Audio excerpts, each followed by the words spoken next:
Fashion Dolls. It is Thankful Thursday, August 22nd, and welcome to an all new episode of Style by Stevie. Our very special guest today has been on the show previously, and he's back today for his second interview with me. And he just celebrated his 30th birthday. So, before we get into today's show, yesterday was day 3 of the DNC. And I must say, these are a few of my favorite highlights. Oprah getting on stage. You know how I feel about Oprah and what her and Tyler Perry did to Monique. But she looked amazing in that purple. Her speech was moving.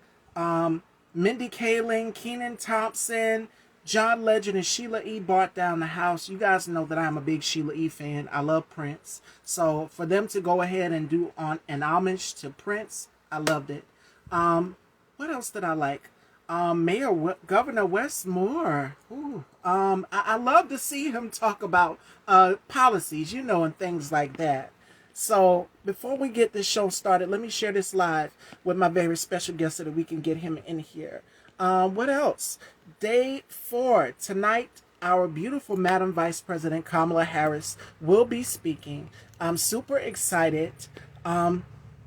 So much is going on yesterday. Who else spoke? Tim Walz and then his son, Gus. Now, let me talk about that because I've seen some conservatives out here poking fun of Gus crying. He was proud of his father. I didn't see a problem with that. So why is it a problem for a child to celebrate their parents possibly being the vice president of the United States? I didn't see anything wrong with that. And plus, the boy is only 17 years old. We have 75 days left until election. And it is important, if you are not registered to get vote, please register to vote. Do so because democracy is on the line. And you have two choices on the ballot. You can either be under a dictatorship or you can have democracy. And I choose democracy. So you're hearing it from the horse's mouth. I am endorsing Kamala Harris all day, every day. That's why I have been posting so much about her. She's done so much. So make sure you guys, please, if you're not registered to vote, please go vote. So, without further ado, let's welcome our very special guest back to the Dollhouse so that we can catch up and see what he's been up to. He just recently celebrated a birthday. Actor, writer, director, producer, author, Eric S. Swindle.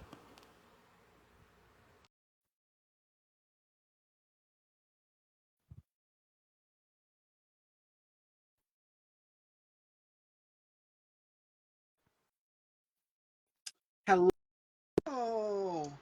Hey, Welcome back to the hey, Dollhouse. happy to be back. Such a pleasure to have you back. So before we catch up in our interview on what you've been up to, your projects, you just celebrated a birthday. Happy belated birthday. Did you Thank do you. anything special for your special day, your birthday? I did a cookout. Okay.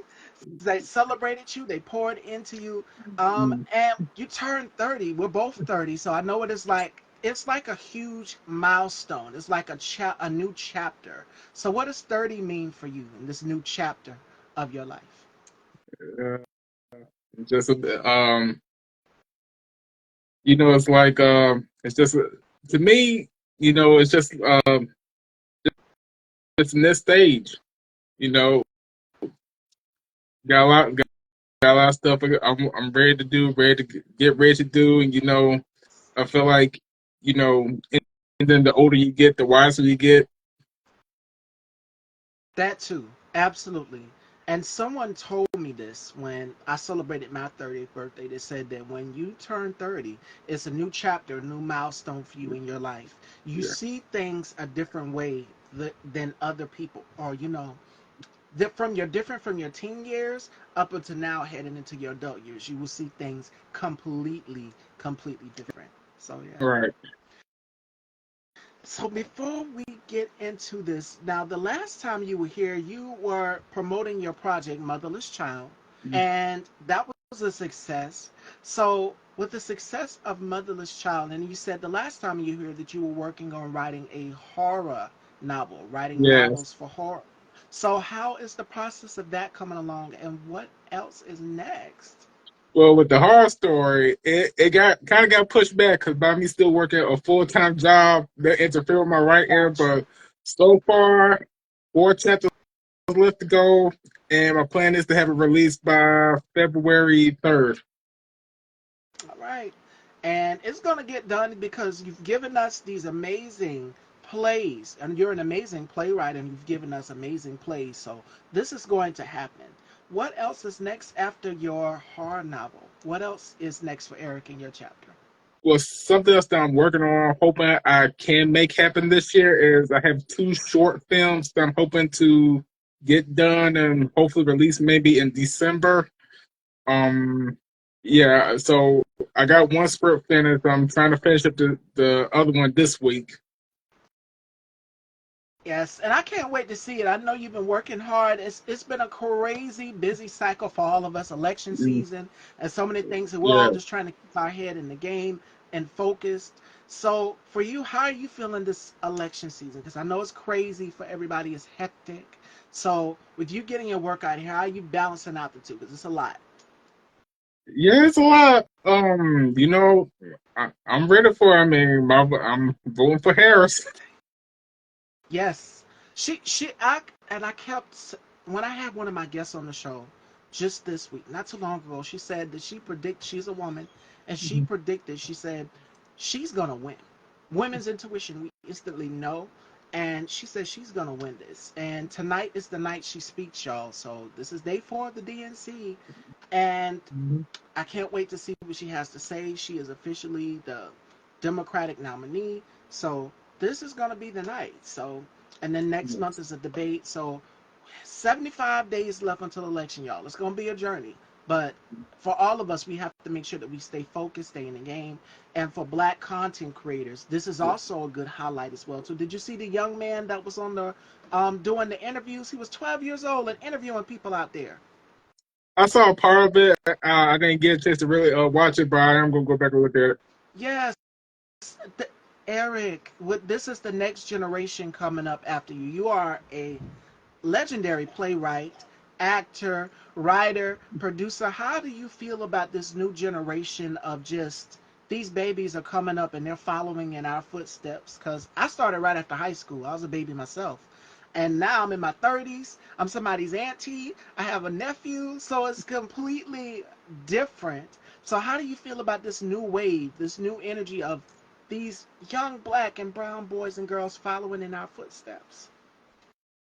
It's amazing, especially with how smart they are and how quickly they learn things. Because, you know, I remember handing my baby cousin who was like 2 my phone when she immediately knew how to work it. So I'm like, if a baby know how to operate a phone that quick, I can just imagine what the younger generation is about to bring into this world. And then he said he wanted to host a podcast. He said, I want to do a podcast. I'm not sure what I want to name it. And so Roland Martin asked him, he said, what you plan on doing? What you plan on doing? Well, how do your parents feel? Because our parents always ask us what we want to do at a young age growing up. And so to see this young man get out here literally and say, hey, I want to start a podcast. I want to do this. And he's being homeschooled. So these babies are learning fast. I'm excited to see the next generation, the youth, come up and say, okay, I want to do this too, or I want to follow in your footsteps. What are some gems that you would give to the next generations that want to be the next Eric S. Swindle? Because I know they can't be you, and everybody has their own personality, and it should be original. So, what advice would you give to the youth, the up and coming filmmakers, writers, producers? Because these babies are starting young. Right. One thing I would say is, be yourself, trust in what you believe in. Um, don't let nobody tell you that you can't or that you're not good enough because I've been told that before and it really messed with my mind for a moment. But then once I looked past what they said and thought about what I was doing, what I was trying to do, um, and then like, hey, here it is. I had people saying like, Eric, this idea you had is not gonna work. But then I pushed and I kept going, kept to my idea, and before I knew it, I had people from my audience saying, I love what you did. So here it is. I had people who was working with me saying that it wasn't good, but then when I kept to it, I had audience to say that was great. Look right there in the comments. Kadeem D. Rock E. Moore says, great director here. It was an honor to work with him. Hope to work with him again. Yeah, he was in my production, Bruised but Not Broken. And see the impact you had. And I said this the last time we did our very first interview. I said, your plays have impact. And I was caught, and that's been the theme of my interviews this week. Every one of my guests, from music artists that I've interviewed, Vontae, to Christian Barber, who's an actor, and then Bo Emerson as well, and then Tika G. I said the job, Nina Simone said this, an artist's job is to reflect the times. And through artistry, for me, it means whether it can be doing what I'm doing, which is hosting this platform Mm-hmm. and giving a voice to other black voices. And what you're doing, you're writing and you're telling black stories. So the job is of the artist is to reflect the times that we're in. And Eric, you've done an amazing job, from whether it's Bruised or Broken, Motherless Child. All of your projects reflect black. And we need more and more representation. Someone in the comments just not too long ago said that representation is key in any room for black actors, black filmmakers, black directors, black producers. We all need a forefront at the seat of the table. And one thing she said, and I love the fact that she said this, she said, I eat no for breakfast. And I said, yep, yep, she's a winner. I love it Yeah. because I have that same mentality. We all, if you are passionate about, and we touched on this yesterday, if you are passionate about something, you go after your heart's desires. And I touched on this in my interview with Sean yesterday, and I said, if it's something you really want to do, if you want to write, you want to direct, you want to produce, you want to get out here, you want to host a platform, do your research on it. Read. Mm-hmm. That's if they hadn't banned books, because they have already started to do that. That's a whole nother conversation. But educate yourself. You have the resources out here, and don't be afraid to tap a producer on the shoulder and ask them questions. Don't be afraid. We've gotten in a place where we now have to swallow our pride and ask people for help. And I know for me personally, when I first started, I was cocky and arrogant. I thought I knew it all. But thankfully I had people to kind of wheel me back in and say, girl, you don't know it all. You don't know it all like you think you do. But those people have helped me along the way, and look at me now. I'm willing to receive constructive criticism. I am willing to receive people who are there supporting me. At first, I didn't know how to receive it, whereas now I'm more happy. I'm more at ease. And you guys can see it from everything. Body language tells everything, but you can see it. And that's what I want for the next generation. If you have a passion, go for it. But to see that little 12-year-old news report, I'm like, look at that little man that's out here doing these interviews and stuff. These babies are learning quickly. So we got to make room for the next generation of writers, directors, filmmakers out here, and make sure that every black voice in every story is covered. And not just in one specific way, because we have different aspects of life. Everybody has, what's so unique about us in black culture is that we are a multifaceted of things. We're not a monolith. We're not all the same. We have different backgrounds, different religions, different upbringings, different things. And that's what's so unique about all of us, is that each and every one of us has a story to tell. And Eric, you do that very, very well. So continue to keep doing it, because you are impacting the next generation of actors, directors, producers, and filmmakers. And speak of the devil, hi Vontae, I was just talking about you in our interview from last week, I want to say. So he says, hi, Eric. Hey. Yes, so artistry, it's important to reflect people's stories. Keep telling people's stories, because when I know I'm watching a show or program, I want to be represented. I want to see myself on that screen. Same hair texture. He says, keep doing your thing. Will do. Yes, we're talking about the art of black artists out here telling black stories and celebrating us and celebrating the culture. Because I know when I turn on the television, I want to see myself represented. Not me on the television screen, but I want to see someone who looks like me.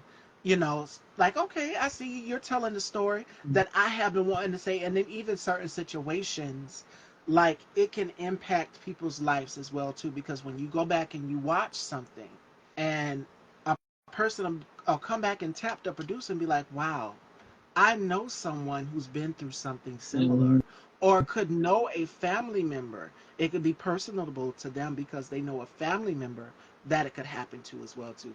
So, Eric, how important is it that black stories are told more and more and more in today's society?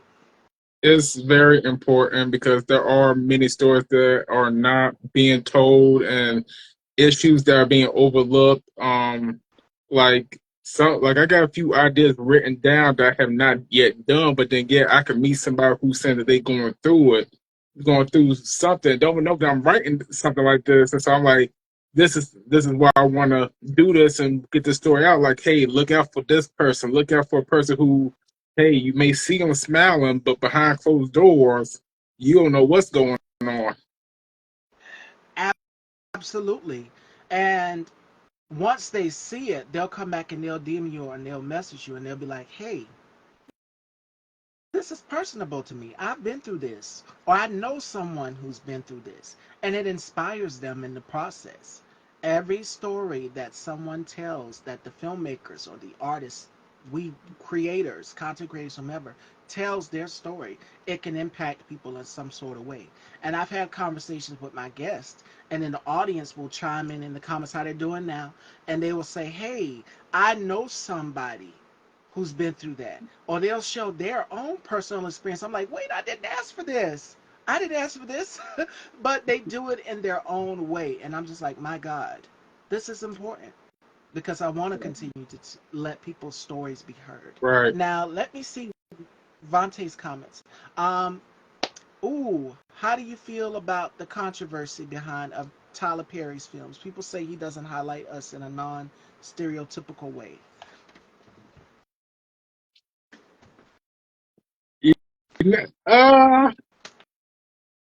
You know, that's a good question because like in the beginning with his work, it was like real good, was reflected to me, reflecting well. But there's like somewhere his work kind of took a turn. I mean, I still watch his stuff, still support him, but at the same time, I feel like there's stories that he has not yet told. It's like he's stuck on telling us, something, but I feel like it's time for him to break away from certain situations and start telling something new. Y'all ready to hear my opinion? That's why I took that sip of water. That's why I had to hurry up and get up and say it. Okay. The majority of his stories, sometimes black women, and as a black woman, I'm saying this because I know a lot of women will probably attest to that. It shows us being broken. It shows us as black women being broken and traumatized. And I can give you Mm-hmm. several examples. We see the woman in an abusive relationship, and Right. the woman has found the courage to get up and leave. And that's with his even most recent divorce in black project. We're seeing that. So it's like as a black woman, seeing this throughout the childhood to any of the viewers, you're seeing what your mom goes through. That cycle. So Mm-hmm. almost every one of his projects, whether it may be Diary of a Mad Black Woman, maybe it may be A Fall from Grace, whether it may be Divorce in Black. Do y'all see the pattern here? Almost every one of these projects reflect the trauma of a black woman. So when people press him and ask him, hey, why don't you get more writers, which is definitely needed, you have to give other writers an opportunity in the writing room. But he's not going to do it. He's just not going to do it. And the reason why I have my personal feelings with him, because you tell black women's stories. Don't eat me up for this, y'all. Y'all know I'm not going to hold back. But at the same time, you ruined a black woman's career. You lied on her and you said that she was difficult, she was aggressive, she was bitter, when all she was just asking that you pay her what she was worth. And I don't even have to call a name. If you know, you know. But she's been speaking out for years on how Oprah and Tyler Perry did her. And that's where I have the problem with it. Because you can't tell black women's stories and you're profiting off of a black woman's pain. So that's the thing that I have for him. So I want y'all to let that sink in deep.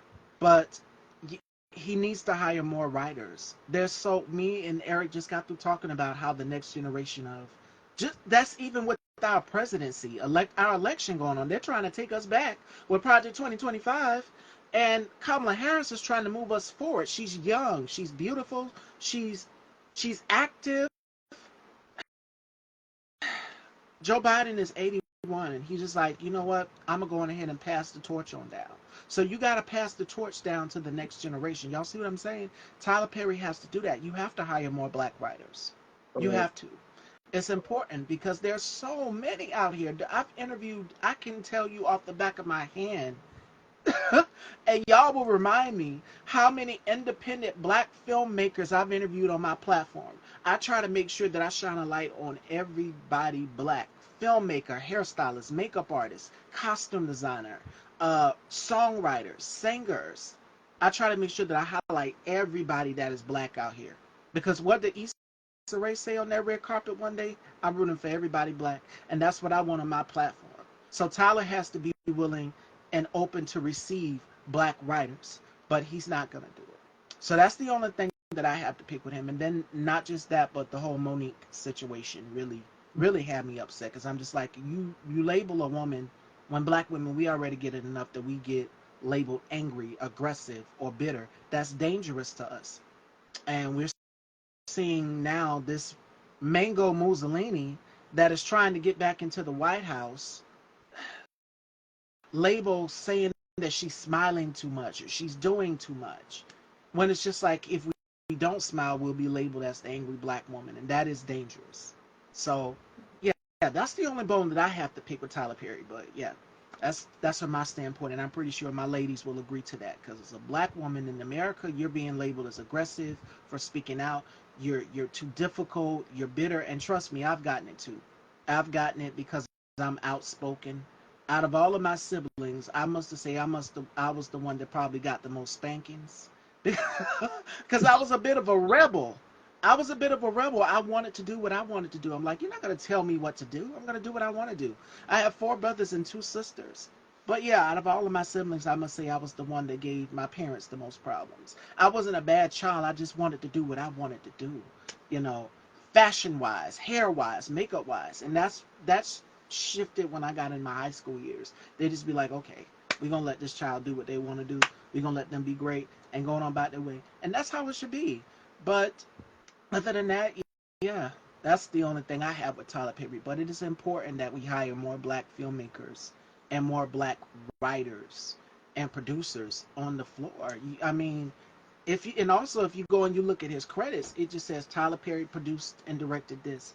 Why not give it to the next person?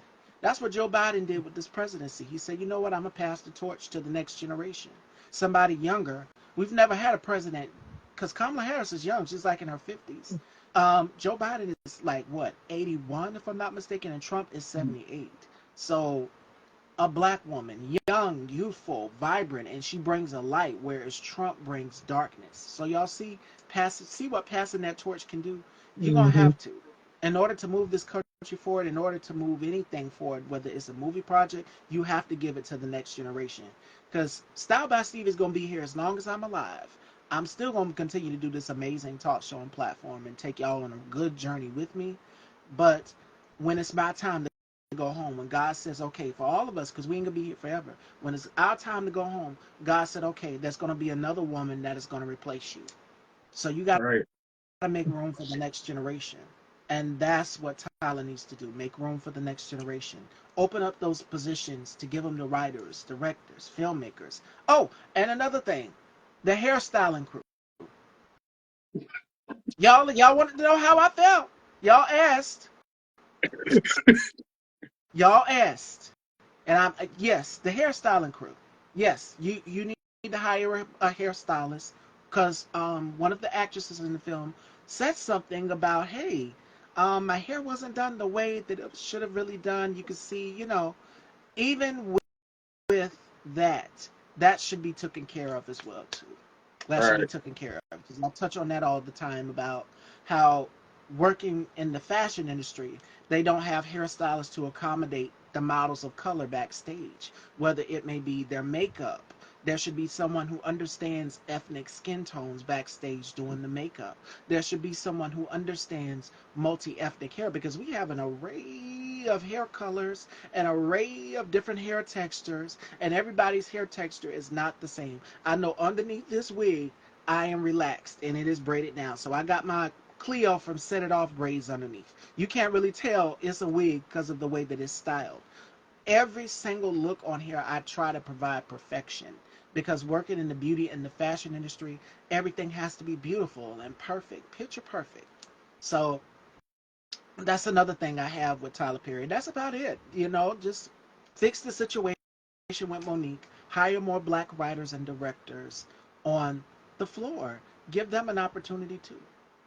Yeah. Absolutely. Yeah. Yeah, So I agree. I, that's it. It was a mouthful, but it needed to be said because a lot of people have been thinking it like, why does he hire more directors? Why does he hire more producers? But he won't do it. He won't do it. So, Yeah. you know, Yeah.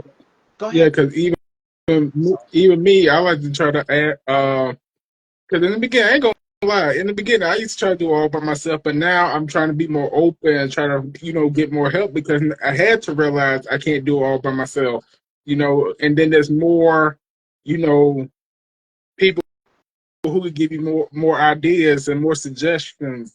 Because even though like I may have a plan to do it this way, somebody might come back and say, even though that might be good, you might need just tweak it just a little to do it a little bit more this way, and then it'll work out even better.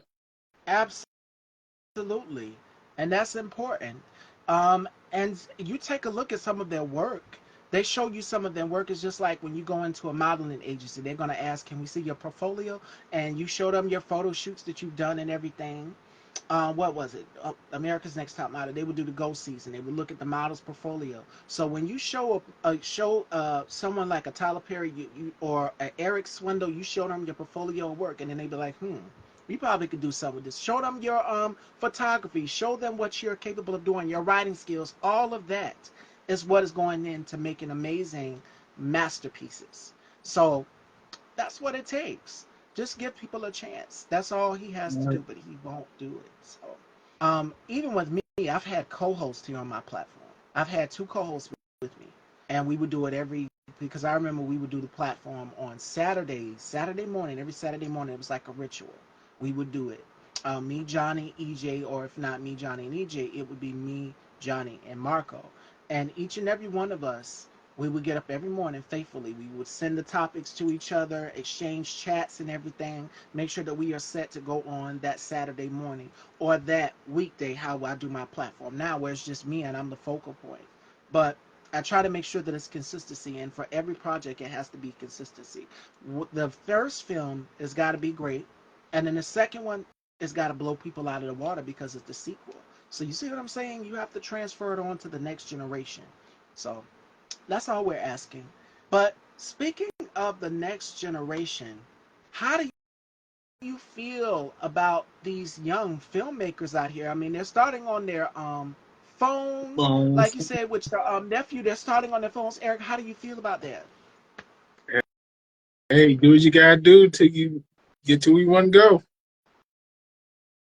And I'm like, they're flying the helicopters. It's got the camera on this. Lord Jesus, technology has definitely improved the way people shoot films now.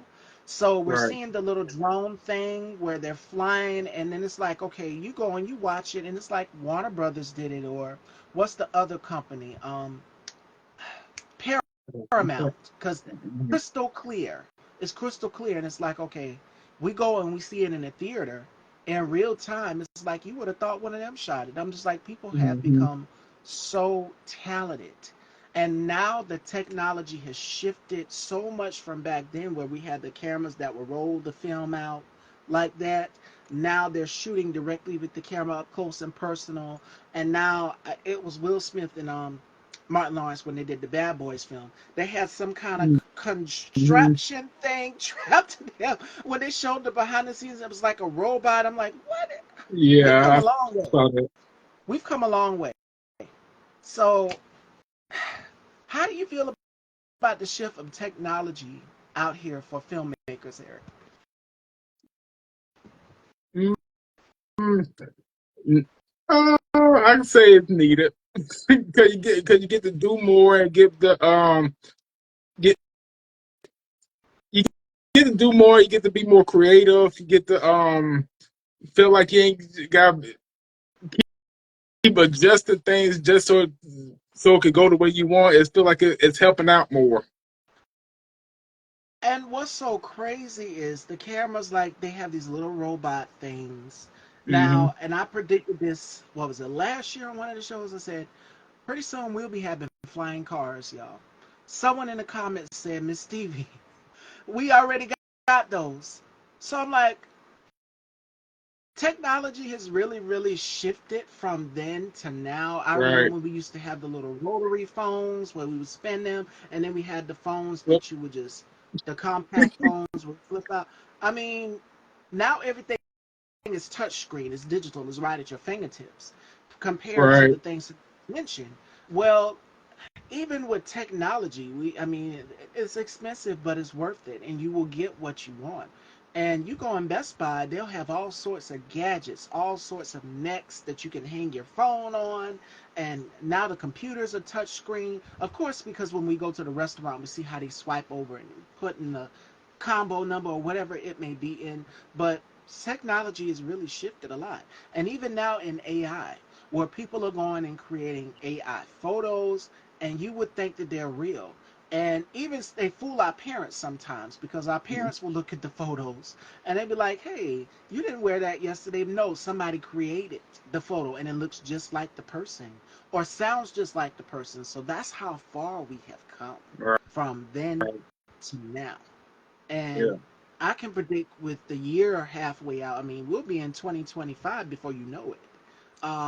What else can I predict? There's going to be something new with technology involving animals. I mean, animals will still be animals, but how they, give us the eggs for milk or cooking, whatever it may be, that Hmm. farmers are going to find some sort of way to get technology for their farms, to get their crops shared. All of these different devices out here. So that's what I'm predicting even more in the future. Now we've already got smart TVs. The TVs Hmm. all you can set your phone up and connect your phone to it.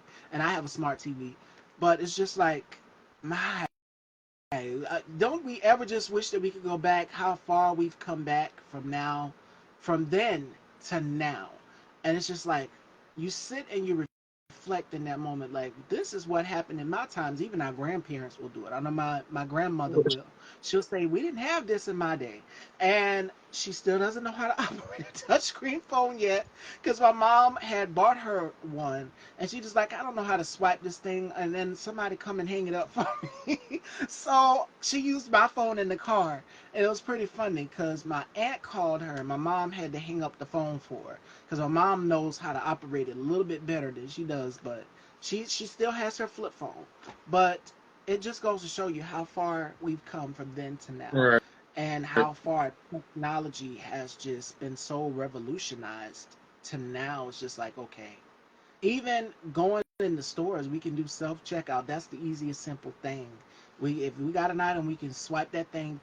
Got more of one of that item, we can swipe it twice in the store, and then we just punch in whatever. Put your card in, put your chip in, and then it'll ring everything up, and then you just select pay. So I mean, it's become easier for a lot of people. It's more accessible for a lot of people, but that's what I'm predicting in the future, even for farmers out here. How they're getting these products, the milk and eggs to the stores, or the corn, or whatever it may be, is so different to see how they are working on their farms. Versus, I mean, of course, they still use the tractor, but they have other methods of technology. So I'm predicting even more in 2025. As far as phone goes, well, they've got the phones that, like our little Razor phones, they've remodeled the Razor phone and it's split down the middle and you can swipe it on the side and then you can put your keyboard. Like, it's all sorts of things now. So that's what I'm seeing more of. Yeah. But Yeah. before we close out, Eric, what are you predicting in 2025 as far as for filmmakers and technology for producers. What are you predicting for 2025? Um, you know, I'm really not predicting. I'm just waiting to see what happens. I'm ready to learn whatever comes. I'm ready. I'm just preparing for what's coming because I know more is coming, more is happening, more to expect. So I always try not to think too much of the future because I think because I always just like to be surprised. Be surprised. My mom still doesn't know how to use a computer, y'all, and I have to be the one to teach her sometimes. And she'll be like, "What this button mean? What this do?" So you know how our parents are; they always ask us. She'll come and she'll knock on the door and she'll ask me, "What does something mean?" And I have to explain it to her. But the tablet, she's good with those. She's Hmm. good with a touchscreen phone. But she just don't know sometime what half of the buttons means. I was like, no, no, no, because she almost deleted all of her text messages and everything, and she'll be texting my family members. So I had to stop her and tell her what the button means. What she was like, what this mean? And I had to put her phone back on, her sound back up, all sorts of stuff. So our parents are the ones that it's like when we were going to school, we always had to take what computer education or learn the basic computer skills. So it's completely different now because we are teaching our parents on how to use these devices. Right. And so she gets it. She was like, I want to learn how to use laptop, and she's got one. My sister, before she passed, she had her laptop, and now she's just kind of operating and knowing how to use it, how to zoom in and everything, and get it back on the full size screen. She knows how to do that, but there's still some few things that she's got to work out on. I mean, the old Hmm. fashioned way, because my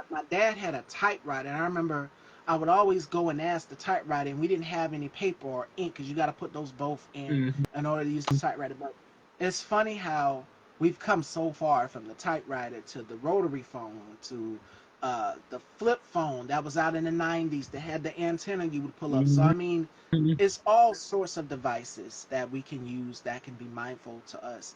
And technology is important because it's how we keep in touch with family.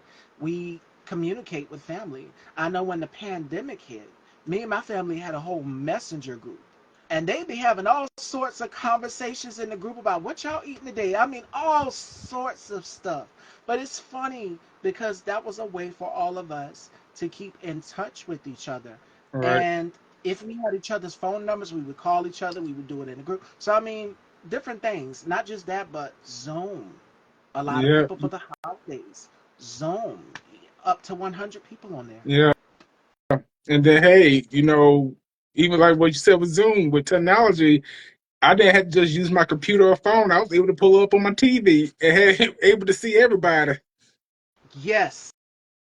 And what I love is that in my instead of just punching in the name, I go to my for YouTube. What I would do is I would go to my history, and everything that I was watching will show up right there, and I can go back and watch whatever video I want to, or I will hit the video because I get the notifications to my phone too. If I Mm-hmm. sub to somebody's channel, I will get those, and I'll click on the video. And I was like, I don't have to watch it because it drains your battery down, y'all. When you're watching something on your phone, it goes down every minute. It eats that battery up.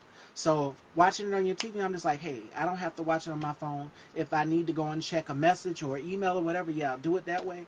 But that's also time for me to preserve my phone battery as well too. Or now, if Right. somebody's calling, that'll also drain it. If somebody calls you, that'll drain it too. But yeah, we've come a long way. So I'm excited to see what 2025 has to bring Yeah. in store for all of us. So, all right, Fashion Dolls, this is great catching up with Eric. Before we close out, Eric, always a great time with you. This is the second interview. What are some gems that you would like to leave? Because today we touched on generations, the next generation, and leaving your mark or legacy. We touch on that a lot on this platform. What are some advice and gems that you would give to the next generation of up and coming filmmakers or writers and producers? I would say, be open minded, never listen to what people who have been to who has been in the business, the advice that they give you, because like, hey, right now I'm good friends with Maurice Lochner, who you may know I from the Cosby Show or interviewed Five. him. Five at the top. Yeah, and he's my mentor. Like I see, like he's also a pastor, so I go to church with him every Sunday. Um, so yeah, any advice him and his wife give me, I take it. Um, and so like every time, or if you think you know something, share it. See what somebody tell you, because sometimes, hey, nobody, because it doesn't hurt to share your information with someone that you trust, because you never know what information that they could give you to help you. Absolutely. Yeah, because you could go further, because the more help you have, the further you can go. And my thing is to add on to that too, each one teach one, because it's important. We're now in a day and age of information, and that is important that we share what we've learned with other people. And that's, I'm an avid reader, so I'm always in a book. My nose is always in a book. I'm always reading something on my, whether it may be on my phone or the old-fashioned way, book, newspaper, whatever. I always share that information and resources with people, and I always make sure that I credit the source so that people can go back and be like, "Hey, yeah," and then the cycle goes on. You share it with the next person, and the next person, and the next person, and the next person. So it's important that we share and help one another out. And Tim Walls even said that. He saw someone fixing to pass out in the crowd at one of their rallies that they went to.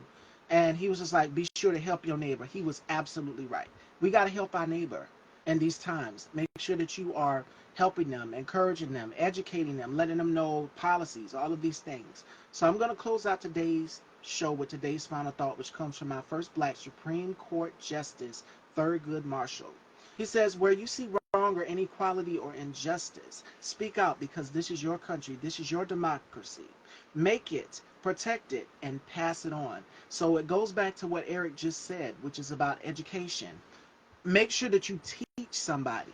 If you want to become an up and coming filmmaker out here, there are so many classes, so many books out here that you can get. If they hadn't banned it, take advantage of that and get those resources. And there's so many up and coming. I have one that's going to be coming on my show pretty soon. His name is Sharif Snuggs, up and coming filmmaker, and he's amazing. And how I got introduced to him was through one of my guests. So how I've been getting my guests on my platform is my guests recommend people to me, and I'm just like, okay, I'm interested, because yes, I've sat with a lot of big names here on this platform, but I also want to give an opportunity to up and coming black filmmakers, black film directors, black writers, black producers, black makeup artists, black owned businesses. I want to highlight everything black on this platform. Everybody's welcome here. But I want to shine a light mainly on us as black people, because for so long we have been told no. We've been told, no, you can't do this because you're black, or no, you wouldn't fit the role of this. So I want to make it a place for everybody, where everybody's welcome, mainly black voices. So it's important. If you learn something, teach someone about it. So I'm going to close off today's show with that, Fashion Dolls. And Eric, always a pleasure chatting with you. I had such a great time. And where can everyone follow you and check you out on your upcoming projects and more? They can follow me here on Instagram, on Facebook, and Twitter, and I'm also on TikTok. All right. There you have it, Fashion Dolls. And Eric, always a pleasure. I got to have you back again. I can't wait to see what else you're working on. Um, your horror book project will be coming out February. So you heard him say the date, Fashion Dolls. Stay tuned. And your other projects that you're working on, because I'm pretty sure it's something up there you're writing on. He's not going to say it now, but he's going to say it when he comes back, when I invite him back to the Dollhouse, Fashion Dolls. So without further ado, Eric, always a pleasure chatting with you, and I had such a great time. Me too.